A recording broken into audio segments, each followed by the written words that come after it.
Assalamualaikum warahmatullahi wabarakatuh. Hai Mam, ada yang tahu nggak ini buku apa? Ya, betul sekali. Ini adalah buku kesehatan ibu dan anak atau sering kita sebut kuping. Mam, tahu nggak? Ternyata buku KIA itu adalah barang penting. Gak cuma untuk mencatat perkembangan janin selama kehamilan aja loh. Yuk kita simak pentingnya buku KIA. Jangan di skip ya Mam, supaya tidak terlewat informasi yang disampaikan. Buku KIA adalah buku panduan yang di dalamnya terdapat informasi dan catatan kesehatan selama kehamilan sampai anak usia 6 tahun. Buku KIA juga penting untuk memantau kesehatan dan mencatat kondisi ibu dan anak. Isi buku KIA itu sendiri terdiri dari kesehatan ibu dan kesehatan anak. Kesehatan ibu itu meliputi pemeriksaan ibu hamil, ibu bersalin, ibu nifas, keluarga berencana atau KB, catatan kesehatan ibu hamil, catatan kesehatan ibu bersalin, ibu nifas, dan bayi baru lahir, cuci tangan pakai sabun, dan ada keterangan kelahiran. Untuk kesehatan anak sendiri terdiri dari bayi baru lahir atau neonatus usia 0 sampai 28 hari. Catatan imunisasi anak, anak usia 29 hari sampai 6 tahun, pemenuhan kebutuhan gizi dan perkembangan anak, pemeriksaan stimulasi deteksi intervensi dini tumbuh kembang atau SDI-DTK. Lalu ada kartu menuju sehat atau KMS, ada perlindungan terhadap anak dan jaminan kesehatan. Setiap ibu hamil akan diberikan satu buku kesehatan ibu dan anak atau buku KIA ini.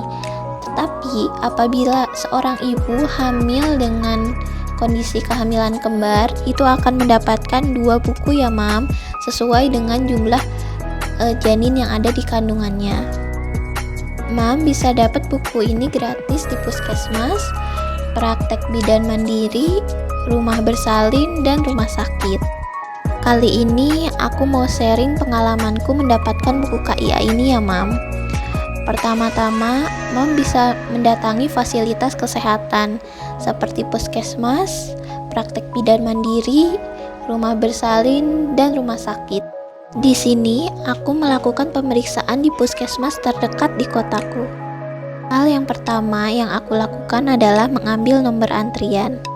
Di puskesmas ini, pengambilan nomor antrian langsung ke petugasnya. Petugasnya akan menanyakan apa keluhanku. Karena aku periksa kehamilan, jadi aku langsung bilang untuk periksa kehamilan. Petugas memberikan nomor antrian dan diarahkan untuk menunggu di loket pendaftaran. Kemudian akan dipanggil sesuai nomor pendaftaran. Di pendaftaran, aku dimintai KTP dan BPJS. Kebetulan, untuk pemeriksaan kandungan ini, aku mendatangi fasilitas tingkat pertamaku. Jadi, aku menggunakan BPJS. Setelah proses pendaftaran selesai, aku diarahkan untuk menunggu panggilan di ruangan kesehatan ibu dan anak atau ruangan KIA. Kemudian setelah nomor antrianku diambil, aku memasuki ruangan kesehatan ibu dan anak. Di sana aku bertemu dengan ibu bidan. Di ruangan KIA, aku diperiksa tekanan darah dan detak jantung janinku.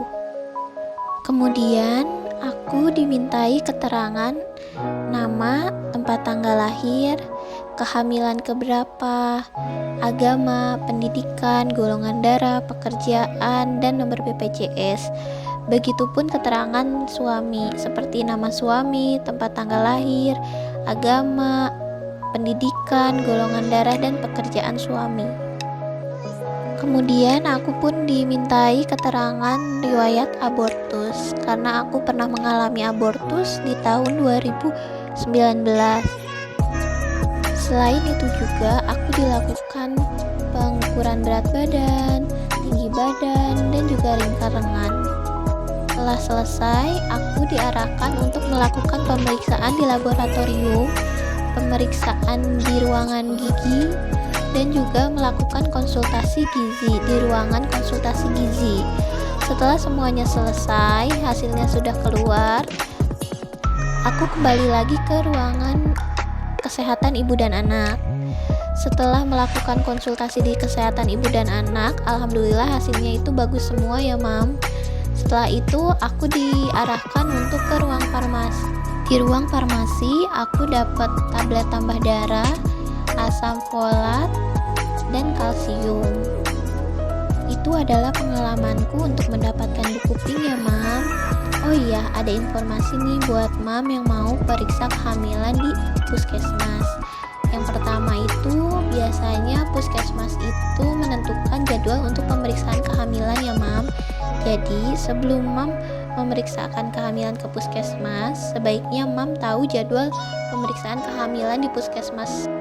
Kemudian yang kedua, biasanya ibu bidan memberikan buku kesehatan ibu dan anak ini setelah mengetahui detak jantung janin ya mam. Jadi usahakan melakukan pemeriksaan kehamilan ini setelah detak jantung bayi terdengar sekitar usia 8 minggu atau 2 bulan. Yang ketiga, mam jangan lupa membawa kartu tanda pengenal seperti KTP dan kartu BPJS apabila mam menggunakan BPJS. Sekian informasi dari aku, semoga bermanfaat. Terima kasih.